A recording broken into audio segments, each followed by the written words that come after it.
Greetings, dear ones. I'm Kryon of Magnetic Service.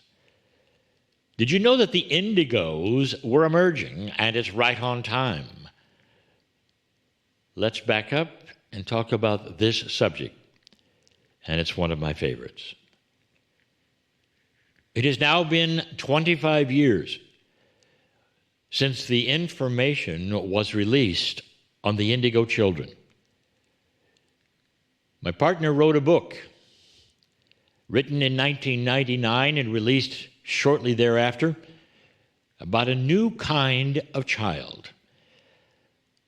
It's Christmas here where I sit in this culture right now, this day. Why not talk about the children? And that is what we're doing. I want you to put on your now cap. This means that you can be at any time you wish, in the past, right now, or even the future. I have been starting to mention something about what is going on with that which we identified as the consciousness of an indigo child. And back then, this was new information. The term was new. All of these things were a revelation that not only children were starting to change, some of them, not all of them, but also something had been going on for some time. So it wasn't the fact that indigos were being born then in 1999 and hadn't been before. It's just enough of them had arrived and were starting to increase that it made a difference. We speak of the indigo emergence because the information 25 years ago was this. A new kind of consciousness is arriving on the planet that will then show itself to be very different from other children. And over 2 decades or more, a generation, it would grow and then it would emerge and change everything. The everything we talk about is old thinking. The everything we talk about is a consciousness that does not see and want dysfunction of the past. Look at what the indigo children were known for. Suddenly, in those times and beyond, there were the kinds of children that then had to be labeled something. ADD, ADHD, brand new labels you had not heard before.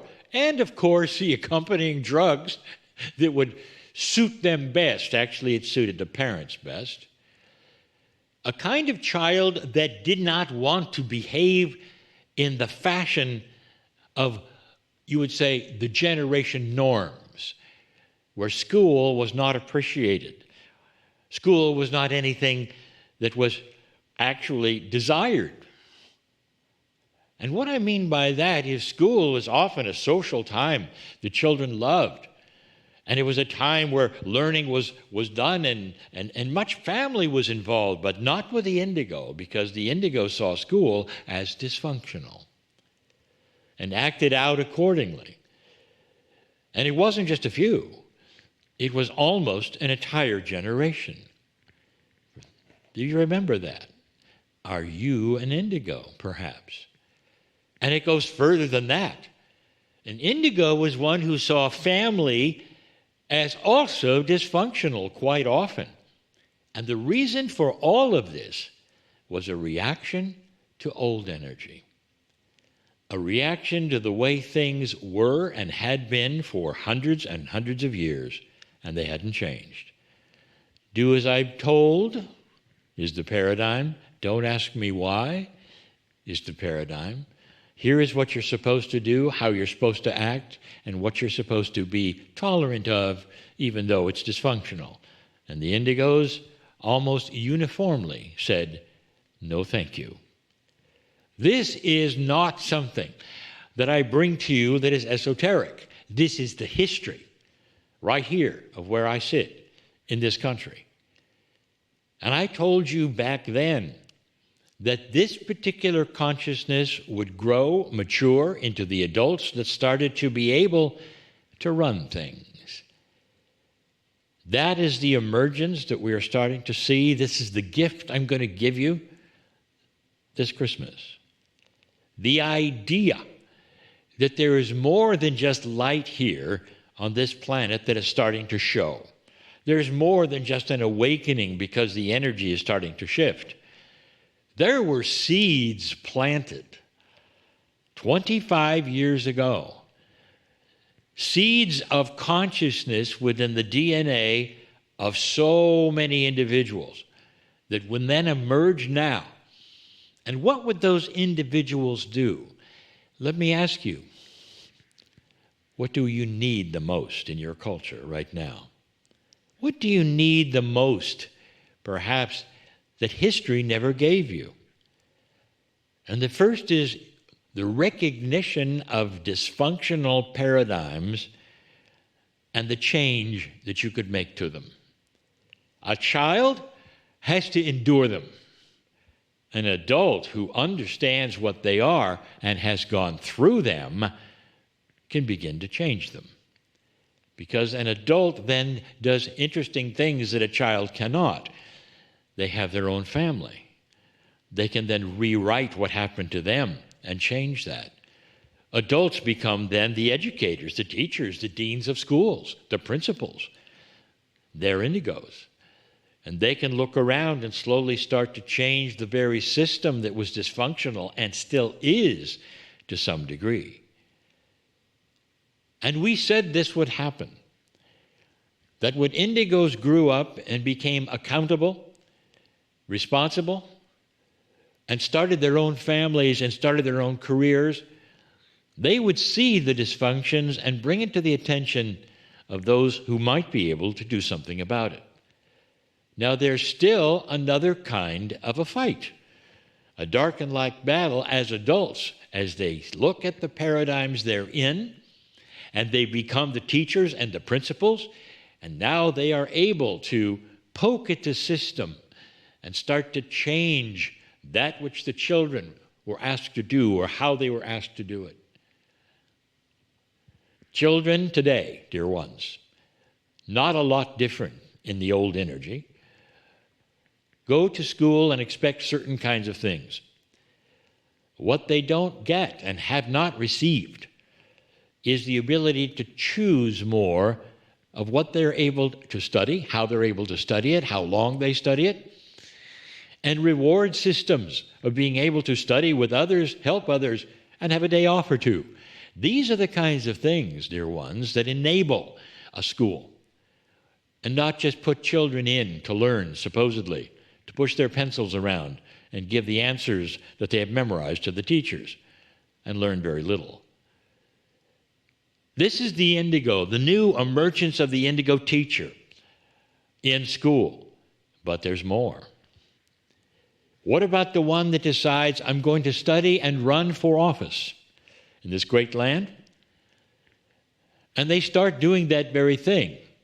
And they start perhaps in their local councils, and it graduates perhaps to the state governments, and pretty soon they learn the ropes of something that is broken, the political system, and you know what I'm speaking of. It has become the most dysfunctional thing in this great land that I sit in for all the citizens. I told you in the address I gave you, the state of the planet, that it wouldn't matter much who won your election. Now you know who won your election, but it still won't matter much. Because it isn't about accomplishing things, it's more about fighting with the other party that didn't win. And the party that didn't win is going to fight with the one who did win. So instead of making good laws for citizens, they will invest in fighting the other party, bringing it down. And so, dear ones, you have the fight that is on, and the Indigos will see this. And in that which they do next and run for the offices they do, they now start another decade of growing into that system and changing it from the roots. Systemically, they say it is broken, so systemically it can then be fixed with a higher consciousness that will go in and say, we don't fight with each other about what has happened or who was right or who was wrong. Instead, we present that which has integrity of our ideas. And we capture the tolerance of allowing the other side to talk to us or be there with us. You might say it's a return to how it was designed, how it was set up, how it actually worked for a while. But the Indigos are here to take the positions of power. Eventually, you will see younger politicians making much better decisions, dear ones, and affecting that which is the population, which will see it, understand it, and say it's about time. There is a revolution at hand. And the revolution isn't about young people. The revolution is about higher consciousness within the young people. Those Indigos who arrived by the millions in these last 25 years knew at some level who they were, that they would make these kinds of changes, and they wouldn't make them by marching in the streets. They wouldn't make them by having rallies. They'd make them one at a time in meetings where they said, here's a better way. Did you think of this? And we're going to then slowly rise to a position of power so that we will be able to change these things and make them far less dysfunctional. This is not your grandfather's world. Why are the rules the same? And they'll say, let's change them. The emergence of the Indigo is the greatest gift for your cultures. And they're not just in America, dear ones. They're all over the world. They're having different kinds of impacts. They think different. And you'll see it. And now it's time for them to start taking the reins of the very institutions they had to endure when they were children. It's a gift for them as well. It's a gift for their children as well. It's a gift for the planet. I will be talking more about this, the emergence of the Indigo. And so it is. If you enjoyed this channeling, you might also enjoy the weekly program It Came From, Wednesdays with Kryon, a heartfelt 90-minute program with more of what you've just experienced. Why not join us?